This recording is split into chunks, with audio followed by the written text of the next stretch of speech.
Welcome to Dr. Josefina's Way, and I'm Laura Guttridge. First off, we'd like to thank Trish over at Blondies on Ocean for providing Dr. Josefina with the lovely outfit and jewelry you see her wearing for the show. Thank you so much, Trish. Yes. Much appreciated. Then on to the lesson today, dreaming big, how to dream big to create the successes in your life that you want. I like what you say here about this kind of type of thing that'll stick in my mind.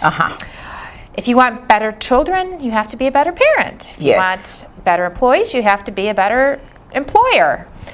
If you want better relationships, you have to be a better person. A lot of people, I think, they make the mistake. They want all these things, but they don't acknowledge how to get them. Exactly. And it doesn't just happen. No. We have to make these things happen. Exactly.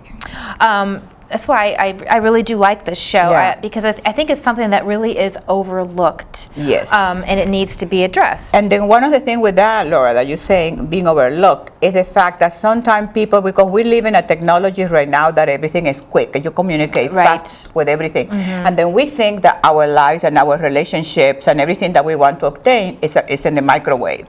Then you can put it in the microwave and instantly you will accomplish the things. Right. So those principles of hard work and discipline, commitment, is kind of overlooking those things. And remember that we've done some few shows about changing the world from within. Right. If I want to have a better, if I want to have better employees, then I have to be a better manager, but I have to change myself. I cannot expect people to treat me better if I'm no better. Right. So that's why we take it so like, okay, no, you gotta work on yourself first. You do. From the inside out. We've done many shows on that. Yes, and the inside out is the way to go.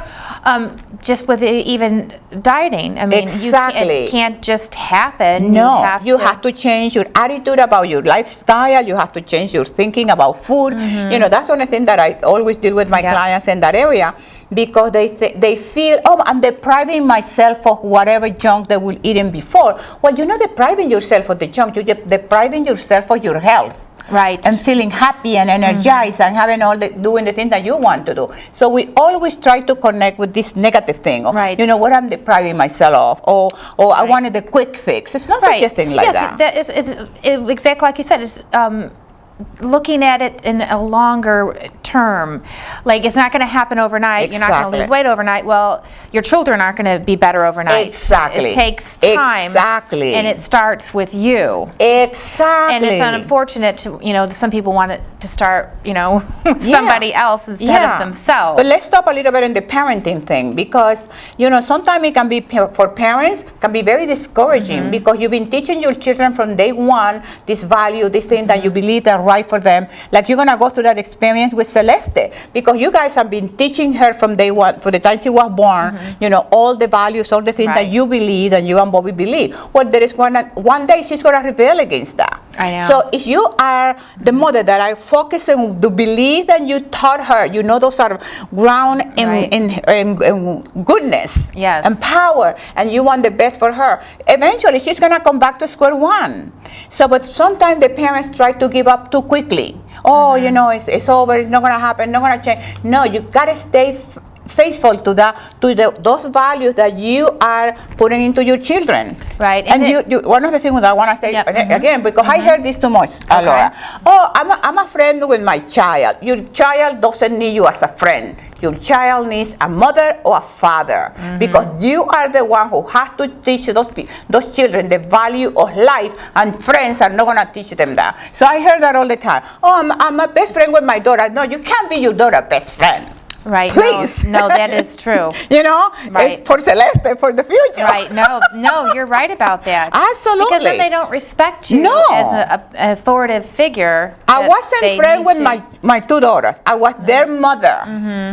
And the mother has an authority and some position that you have to take. Oh, my mom is my friend, I can go shopping with you, but they have to have a symbolic thing, the symbol that there's a parent, that is a mom or is a dad that they have to respect. Right, and the same thing with the employees and the managers. Exactly, too. exactly. I think the only relationship where in the lesson that it crosses over is the relationships with like a spouse, because then, you know, in these days, you know, women supposedly have just as much power as men. Yes, so but no, there we isn't do. We do.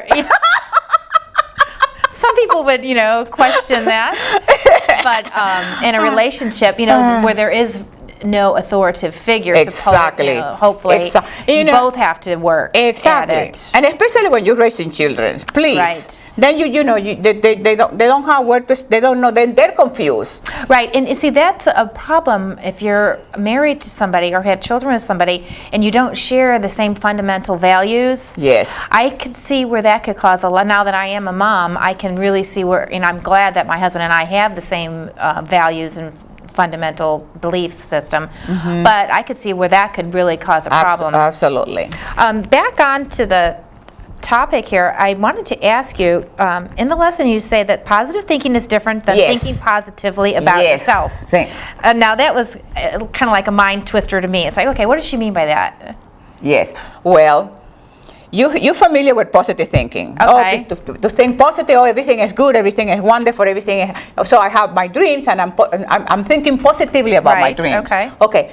So, but that can become, positive thinking can become wishing and hoping. Somebody that have positive, it can take that into wishing and hoping. Oh, wish that I can achieve my dream, hoping that I can do this and hoping that.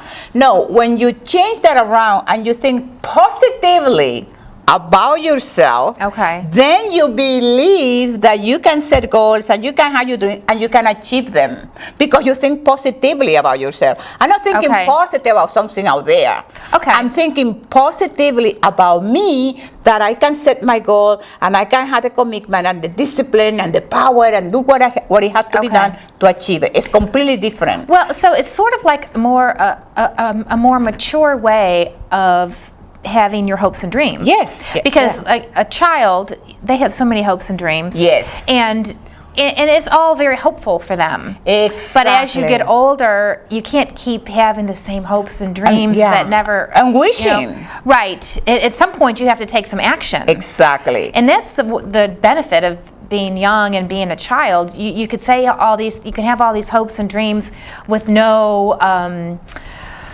urgency. Yes.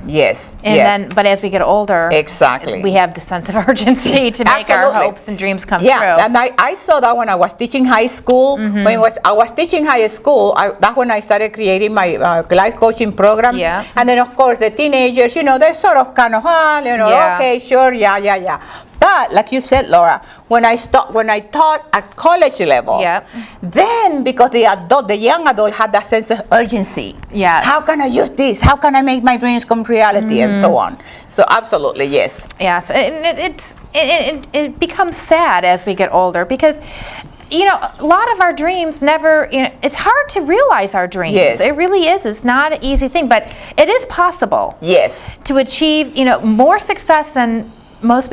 You say that in the lesson that your average person never really does live the life that they want to live. Exactly. So even if you're able to touch some of that, in at least maybe live a life where you're following your passions, because some people can't even do that. They just have to work from 9 to 5 and they never are able to follow passions. But if that person really wants to find their passion, if they really want it, remember when we did that affirmation, if you want something badly enough, there's nothing that's going to stop you.